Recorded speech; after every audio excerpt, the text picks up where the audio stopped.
Hello subscribers, ഞാനിവിടെ ഒറ്റയ്ക്ക് താമസിക്കുന്നത് കൊണ്ട് ഞാൻ ഉണ്ടാക്കുന്ന ഒരു തട്ടിക്കൂട്ട് പക്ഷേ നല്ല ടേസ്റ്റുള്ളൊരു കറിയുടെ റെസിപ്പി ഞാൻ പറഞ്ഞുതരാം. കുറച്ച് ക്യാബേജ്, ഒരു ക്യാരറ്റ്, ഒരു പൊട്ടറ്റോ, ഒരു സവാള, പിന്നെ ഒരു ബെൽ പെപ്പർ, ഇത്രയും കൂടെ നമ്മൾ ചെറിയ പീസസ് ആയിട്ട് അരിഞ്ഞിട്ട് മിക്സർ ഗ്രൈൻഡറിനകത്തോട്ട് ഇടുക. അതിൻ്റെ കൂടെ തന്നെ ഇത് ഒറ്റയ്ക്ക് താമസിക്കുന്നതുകൊണ്ടും ഈ പൊടിക്കാര്യങ്ങളൊക്കെ മറന്നു പോകുന്നത് കൊണ്ടുമാണ് ഞാൻ കുറച്ച് മഞ്ഞൾപ്പൊടിയും കുറച്ച് ഉപ്പും അതിനകത്തോട്ട് തന്നെ ഇടും.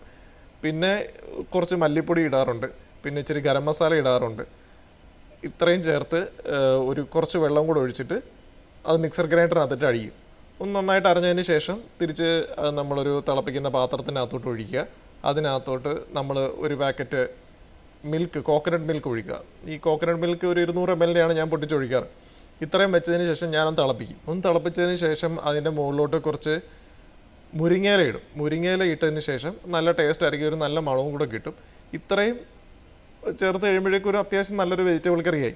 പക്ഷേ നല്ല ടേസ്റ്റാണ്, നമുക്ക് ഫൈബറൊന്നും ലൂസ് ആവുന്നില്ല, അത്യാവശ്യം നല്ല പ്രോട്ടീനും വൈറ്റമിനും ഒക്കെ അതിനകത്ത് തന്നെ ആയി.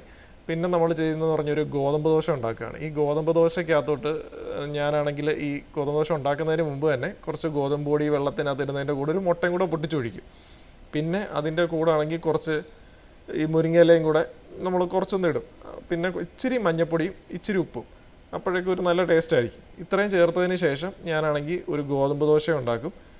ഈ കറിയുടെ കൂടെ കുറച്ച് തൈരും കൂടെ ഒഴിക്കും. ഇവിടെ റൂം ടെമ്പറേച്ചറിൽ തന്നെ വെച്ചേക്കുന്ന തൈരുണ്ട്, അതായത് ഫ്രിഡ്ജിനകത്ത് വെച്ചിരുന്ന് അപ്പം എടുക്കുന്ന തൈര് ചിലപ്പോൾ അത്രയ്ക്ക് നല്ലതായിരിക്കത്തില്ല, നമുക്ക് ചിലപ്പോൾ അത് ബുദ്ധിമുട്ട് വരും. ഈ രാവിലെയൊക്കെ എഴുന്നേറ്റ് ഈ മഴയത്തൊക്കെ നമ്മൾ ഈ തണുത്ത തൈരൊക്കെ കുടിക്കുന്ന സമയത്ത്. അപ്പോൾ അതുകൊണ്ട് ഇത്രയും കൂടെ ചേർത്ത് നല്ലൊരു ബ്രേക്ക്ഫാസ്റ്റ് നിങ്ങൾക്ക് ഉണ്ടാക്കാം. നിങ്ങളൊന്ന് ട്രൈ ചെയ്ത് നോക്കണം, നല്ല ടേസ്റ്റാണ്. Okay, by.